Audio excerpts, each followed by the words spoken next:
Manish sir, आज आप लोग को हम ग्रामर पढ़ाएंगे बाबू। और ग्रामर में छोटे हम चल रहे थे, व्यंजन वर्ण को ख़त्म कर दिए थे और उस कड़ी को हम आगे बढ़ा रहे हैं। उससे पहले आप लोग एक बात सुनिएगा कि आप लोग को जो है संपूर्ण क्रांति का क्वेश्चन आंसर चाहिए छोटे, लिखवा दें बोर्ड पर या पीडीएफ बना के डाल दें टेलीग्राम पर, है ना। ये उत्तर आप जरूर कमेंट बॉक्स में दीजिएगा, आपको क्या चाहिए। बात समझ रहे हैं, क्या चाहिए। अब इधर आइए मेरे प्यारे रसगुल्लो, ध्यान दीजिएगा इधर। आज हम लोग पढ़ेंगे आयोगवाह वर्ण, उसके बाद अल्प प्राण महाप्राण, है ना। चलिए अब इधर आइएगा, आयोगवाह वर्ण किसे कहते हैं, आयोगवाह वर्ण किसे कहते हैं। तो देखिए, अनुस्वार और विसर्ग को आयोगवाह वर्ण कहते हैं। लिख लीजिए, एकदम लिख लीजिए फटाक से बात। आयोगवाह वर्ण किसे कहते हैं छोटे, लिखिएगा, दिख रहा है ना। चलिए लिखिए, उत्तर अनुस्वार और विसर्ग को आयोगवाह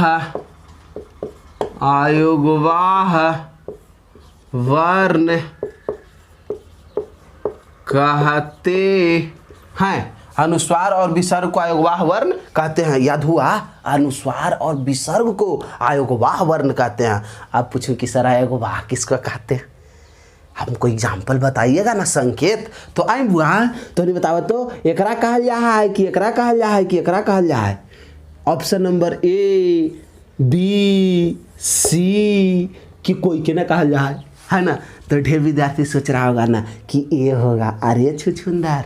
ढेर सोच रहा होगा बी होगा, ढेर सोच रहा है सी होगा, है ना। हम अनुस्वार और विसर्ग कि A D option number D, B और सी दोनों। ढेर सोच रहा होगा कि डी होगा। प्यारे बच्चों, ए नहीं होगा, यानी बी भी होगा, सी भी होगा, यानी ऑप्शन नंबर डी, बी और सी दोनों होगा, है ना। आयोगवाह वर्ण बी और सी, यानी अनुस्वार और कोची विसर्ग, ये दोनों क्या होगा, आयोगवाह वर्ण होगा।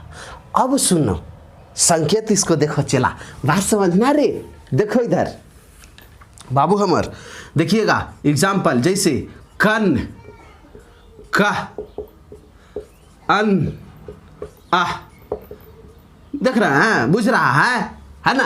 कह, कन अकह, यानी कहने का अर्थ है छोटे, क्या चाहिए बताइए। अब सोचिए, ए जो है कन का, यानी किसका रूप है, व्यंजन का, है ना। कौची का बुआ, व्यंजन वर्ण का, है कि नहीं छोटे। और ये किसका रूप है, ये छोटे, ये किसका रूप है, ये स्वर का रूप है ना, स्वर का। बात समझ रहे, यानी यहां से बात हम लोग को समझ में आया क्या, कि आयोगवाह वर्ण स्वर और व्यंजन दोनों द्वारा ढोए जाते हैं। लिख लीजिए यहाँ स्टार मार के जी, लिखा आयोगवाह वर्ण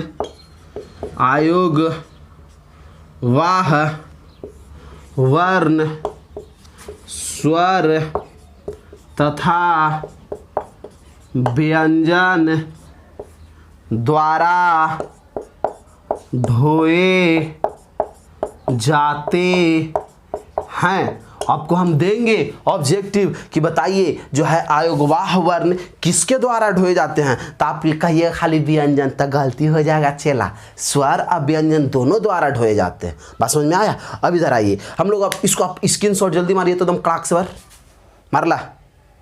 चलिए अब देखिएगा इधर, हम एगो फोटो अगर फाटो खींच लेते हैं, खिंचाया रे, हाँ खिंचा गया। अब इधर देखिएगा, अब आइए चला हम लोग पढ़ेंगे, इसमें क्या पढ़ेंगे, अल्प प्राण और महाप्राण, है ना। अल्प प्राण और कोची महाप्राण, आइए देखते हैं, मिटा देना। अब इधर आइए, अल्प प्राण और महाप्राण।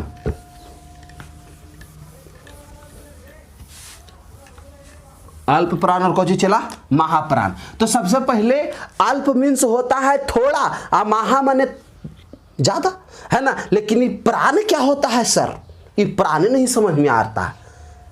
हमर प्राण तोर प्राण, वो प्राण ना चला। सुनिएगा, प्राण उससे संबंधित है, जिंदगी से संबंधित चीज है। देखिए, हवा को संस्कृत में प्राण कहते हैं। सबसे पहले आइए, है ना, प्राण क्या है सबसे पहले हम लोग पढ़ेंगे। प्राण। तो याद रखिएगा चला, स्टार मार्क लिख लीजिएगा भी, प्राण लिख लीजिएगा कि हवा को संस्कृत में, हवा को संस्कृत में प्राण कहते हैं, प्राण कहते हैं। हवा को संस्कृत में क्या कहते हैं चला, प्राण कहते हैं। हवा को संस्कृत में प्राण कहते हैं। अब प्राण के प्रकार के, दो प्रकार के प्राण के प्रकार के चला, दो प्रकार, अल्प प्राण और दूसरा महाप्राण, महाप्राण। अब इधर आइए, अल्प प्राण किसे कहते हैं, लिखिएगा उत्तर, अल्प प्राण किसे कहते हैं, है ना। अब देखिए हवा को संस्कृत में क्या कहते हैं, प्राण कहते हैं। यानी बात जायज है कि अल्प माने थोड़ा, यानी कि जिसके उच्चारण करने में, जिस ध्वनि के उच्चारण करने में, जिस ध्वनि के उच्चारण करने में, है ना, कम हवा लगे, है ना, कम हवा की आवश्यकता हो, उसे कौन प्राण कहेंगे, अल्प प्राण। कौन प्राण छोटे, अल्प प्राण। बात समझ में आया, है ना। यानी अल्प प्राण किसे कहते हैं, किसे कहेंगे हम, कि अगर हम बाबू कहने का अर्थ है कि अगर हम कोई ध्वनि उच्चारित कर रहे हैं तो ध्वनि को उच्चारण करने में कम हवा की आवश्यकता होती है ना। लिखिए, कम हवा से उत्पन्न ध्वनि को कम हवा से उत्पन्न ध्वनि को अल्प प्राण कहते हैं, अल्प प्राण कहते हैं। कम हवा से उत्पन्न ध्वनि को अल्प प्राण कहते हैं। अब इधर आइए, दूसरा देख लेते हैं हम लोग, महाप्राण किसे कहते हैं, महाप्राण किसे कहते हैं, उत्तर लिख लीजिए। जिस ध्वनि के उच्चारण करने में, जिस, आप हम समझा दिए तो आप जो है आंसर अपना तरीका से भी बनाकर लिख सकते हैं, कोई दिक्कत नहीं है। लिखिए, जिस ध्वनि के उच्चारण करने में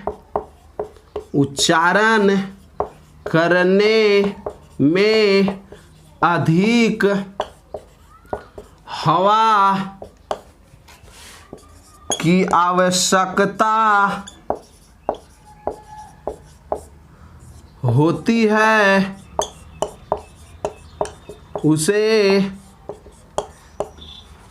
महाप्राण कहते हैं, महाप्राण कहते हैं। जिस ध्वनि के उच्चारण करने में अधिक हवा की आवश्यकता होती है, आप यहाँ भी लिख सकते हैं, जिस ध्वनि को उच्चारण करने में कम हवा की आवश्यकता होती है या कम हवा से उत्पन्न ध्वनि को अल्प प्राण कहते हैं। No tension, no problem. अब इधर हम लोग को बात समझना है, इसको आप स्क्रीनशॉट कर लीजिए। अब हम बतावेंगे कि अल्प प्राण के गो, महाप्राण के गो, है ना। अल्प प्राण कितने होते हैं, महाप्राण कितने होते हैं, बात समझे। इसको आप स्क्रीनशॉट जल्दी करिए, चला हो गया होगा। चलिए अब इधर आइए, बात समझिएगा। अल्प प्राण कितने होते हैं, देखिए अल्प प्राण कितने होते हैं। सभी स्वर व्यंजन, स्वर वर्ण, सभी स्वर वर्ण, सुनिएगा अल्प प्राण कौन कौन है अभी हम बता रहे हैं। सभी स्वर वर्ण, सभी स्वर वर्ण, स्वर वर्ण वर्गों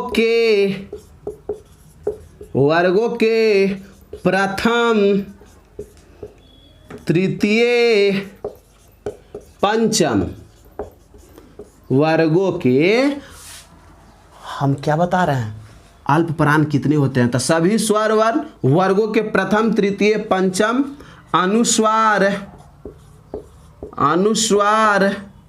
तथा अंतः अस्त व्यंजन अल्प प्राण कहलाते हैं, अल्प प्राण कहलाते हैं। बात समझिएगा, चला है ना।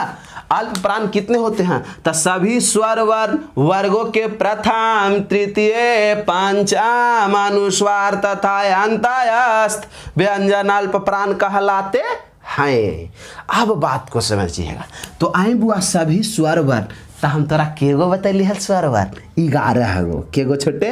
11 गो। 11 प्लस अब बुआ वर्गों के हम कहलिए ना कि वर्ग खाली मैथे में ना पढ़ेला रहा है, हिंदी में भी वर्ग है। वर्ग के गो? 5 गो। क वर्ग, च वर्ग, ट वर्ग, त वर्ग, प वर्ग। बस समझ में आइलो। अब आइए वर्गों के प्रथम तृतीय पंचम, वर्गों के प्रथम तृतीय पंचम। अब बताइए एक वर्ग में 3 गो, एक वर्ग में 3 वर्ण, एक वर्ग में क्या वर्ण? 3 वर्ण। प्रथम तृतीय पंचम, एक वर्ग में 3 वर्ण। तो बताइए 5 वर्ग में, तो 5 × 15 के गो? 15 गो। लिख लो 15। अब प्लस अनुस्वार, अनुस्वार क्या होता है? 1। अंतस्थ, अंतस्थ, अंतस्थ व्यंजन किसे कहते हैं? याद करा बउआ। देखिए हम बताए थे ना कि स्पर्श व्यंजन और उस व्यंजन के बीच आने वाले वर्ण को अंतस्थ व्यंजन कहते हैं। बस समझ में आया? अंतस्थ व्यंजन कहते हैं। नहीं बताए थे कि स्पर्श व्यंजन और उष्म व्यंजन के बीच, तो उष्म व्यंजन कौन कौन है? तलाबी सा, बुधानी सा, डंटी सा और कोची हा, एक कर बीच। और स्पर्श व्यंजन तक क से लेके प वर्ग तक स्पर्श व्यंजन। अब बताइए स्पर्श व्यंजन और उष्म व्यंजन के बीच कोची बच गया? तो य र ल व, यानी के गो? 4 गो अंतस्थ व्यंजन, 4 गो। बराबर टोटल जोड़िए, कितना हो गया टोटल? अगर आप जोड़िएगा छोटे, है ना, 11 15 1 4, कितना हो गए? 15 1 16, 16 4 20, 20 11 कितना? का स्वर बोला? 31, 31 है। यानी क्वेश्चन हम आपसे पूछेंगे कि अल्प प्राण की संख्या कितने होती है? तो 31 के गो बाबू? 31 गो। आप इसको स्क्रीनशॉट जल्दी करिए, जल्दी, जितना जल्दी करिए।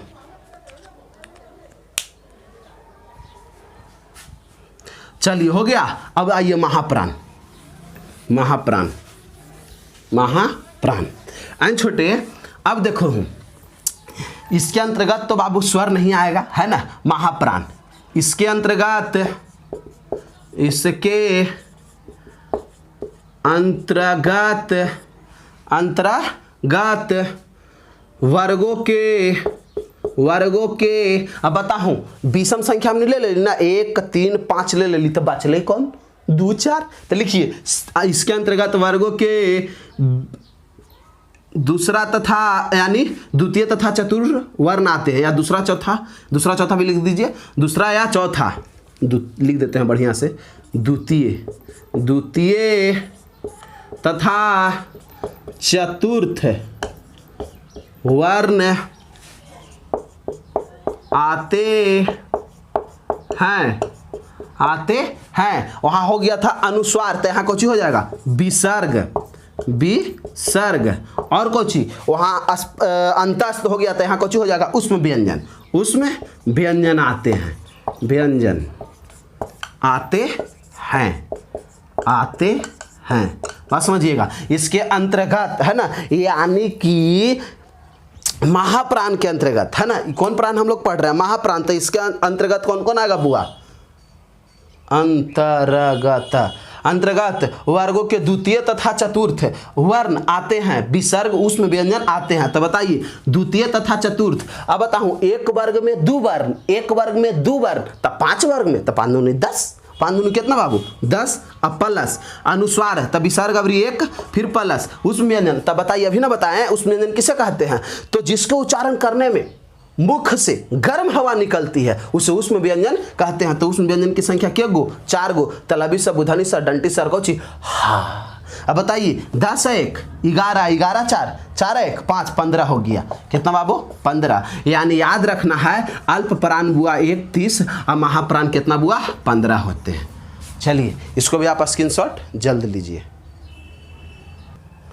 अब उम्मीद करते हैं हो गया होगा आप लोग को। अब देखिए हम लोग अब पढ़ेंगे एक और, पढ़ लेते हैं हम लोग अनुनासिक वर्ण। कौन वर्ण बाबू? अनुनासिक।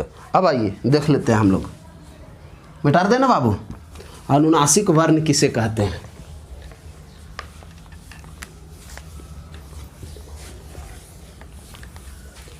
अनुनासिक वर्ण किसे कहते हैं? देखिए अनुनासिक वर्ण, अनुनासिक वर्ण। याद रखिएगा छोटे, अनुनासिक वर्ण किसे कहते हैं? तो हमेशा याद रखिएगा कि प्रत्येक वर्ग का पांचवा वर्ण अनुनासिक वर्ण कहलाता है। प्रत्येक वर्ग का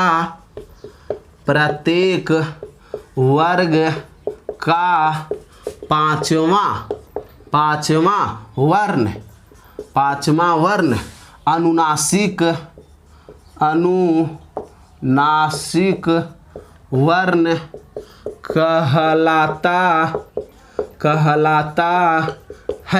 कहलाता है। प्रत्येक वर्ग का पांचवा वर्ण अनुनासिक वर्ण कहलाता है। तो छोटे ये देख लीजिए, है ना। तो का अंतिम क्या आता है? अंगा, इया। प्रत्येक वर्ग का पांचवा है कि नहीं है ना। ई, ओकर बाद टटढ़ा टवर्गी ना, ओकर बाद न, ओकर बाद कोची माँ। ये सब क्या हो गया? अनुनासिक वर्ण हो गया, है ना। इति श्राय खंडम इधम अध्यायम। बात समझ रहे हैं? चलिए, यानी ध्यान दीजिएगा कि ये अध्याय क्या हो गया है आपका समाप्त। लेकिन हाँ, 2 क्वेश्चन और बच गया है, सघोष वर्ण और अघोष वर्ण। वो भी हम आप लोग को पढ़ा देंगे, ठीक है। और ध्यान दीजिएगा कि आप लोग बताइएगा कि लिखवा दें आपका जयप्रकाश संपूर्ण क्रांति का क्वेश्चन आंसर, कि टेलीग्राम में जो है PDF बना के डाल दें। इसका उत्तर आप जरूर दीजिएगा। चलिए, है ना। अनुनासिक देख लिया आप लोग, है ना। प्रत्येक वर्ग का पांचवा वर्ण अनुनासिक वर्ण कहलाता है ना।